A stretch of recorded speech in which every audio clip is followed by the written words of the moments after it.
Purushottampur block रे राजस्व मेला एवं पट्टा बंटन कार्यक्रम गंजाम जिला पुरुषोत्तमपुर ब्लॉक ऑफिस परिसर में अनुष्ठित हो सारी राजस्व मेला पट्टा बंटन कार्यक्रम।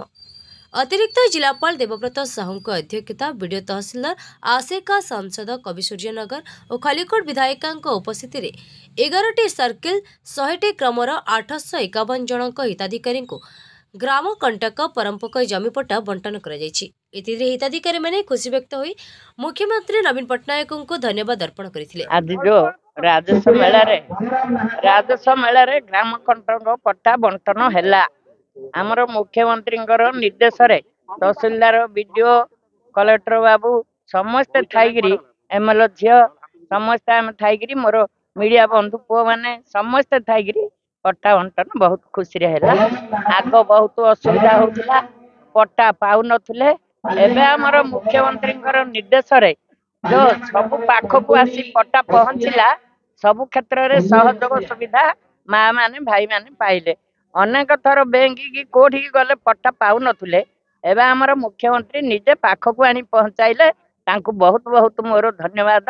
आज राजस्व मेला पुरुषोत्तमपुर ब्लॉक रे होची एवं जो बहुत आशा आकांक्षा नहीं कि जनसाधारण जगी की रही जे मोर जमीर अधिकार मत कोदिन मिल से अधिकार माननीय मुख्यमंत्री जो ग्राम कंटक पट्टा को ग्राम कंटक रे थिबा जो नोमेनक्लेचर को चेंज करके जो लोक माने अधिकार रे थिले तांको पई व्यवस्था करिसंते एवं आमे तार पट्टा आज बंटन कार्यक्रम थिला। माननीय सांसद आज उपस्थित अच्छा खलिकोट विधायिका अच्छा एडीएम महोदय आसम अन्य समस्त उपस्थित रे कार्यक्रम होईची। ए कार्यक्रम द्वारा बहुत लोक उपकृत हेबे एवं माननीय मुख्यमंत्री जो अभिलाषा रही आकु त्वरान्वित करने आहुरी आग को नियाजिबो 5T माध्यम जो भाया कार्यक्रम निया जाइछे आमे धन्यवाद देबो 5T अध्यक्ष माननीय मुख्यमंत्री निर्देश क्रमे आमर पुरुषोत्तमपुर तहसील ऑफिस तरफ आज ग्राम कंटक पट्टा बंटन बा राजस्व मेला कार्यक्रम आरंभ होता।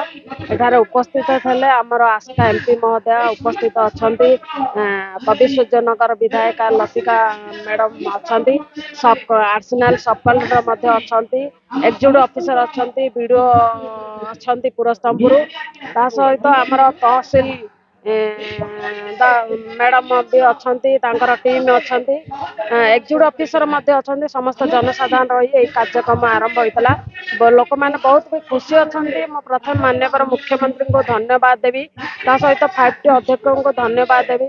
बहुत सुंदर भाव जो ऐतिहासिक पदक्षेप नहीं देखु अनेक दिन धरी लोक मानकर ग्राम कंटक बा पट्टा हो पार आज मिनिमम 7 दिन भितर आज ऑनलाइन रे जदि जनसेवा केंद्र रे अप्लाई लोक माने करूछन 7 दिन भितर घरे आसी मध्य पहुंचुची से तहसील ऑफिसर समस्त स्टाफ को धन्यवाद देवी। आज तहसील ऑफिस की लोक माने धाऊ देले आज घर को पहुंचुची ता सहित आमर प्रत्येक क्षेत्र में शिक्षा जदि पिलाटी आमर पाठ पढ़ी थाए तार जमीर घर पट्टा दरकार पड़ी थाए केस्ट रेसिडेंस जहाँ भी कागज पत्र दरकार पड़ी थाए से बहुत सुंदर भाव कार्यक्रम होइछि। आज माननीय मुख्यमंत्री प्रत्येक क्षेत्र में लोक माने योजना केमिति लोक मान पाखरे पहुंचबो सदा सर्वदा चेष्टा जारी रखिछन से अशेष धन्यवाद देवी माननीय मुख्यमंत्री को अशेष धन्यवाद देवी 5T अध्यक्ष। ब्यूरो रिपोर्ट गंजाम समाचार। गंजाम समाचार आपणकर लेटेस्ट खबर पई लाइक शेयर सब्सक्राइब एवं फॉलो करंतु। गंजाम समाचार फेसबुक यूट्यूब ट्विटर पेज को अधिक तथ्य पई विजिट करंतु आम वेबसाइट www.ganjamsamachar.com।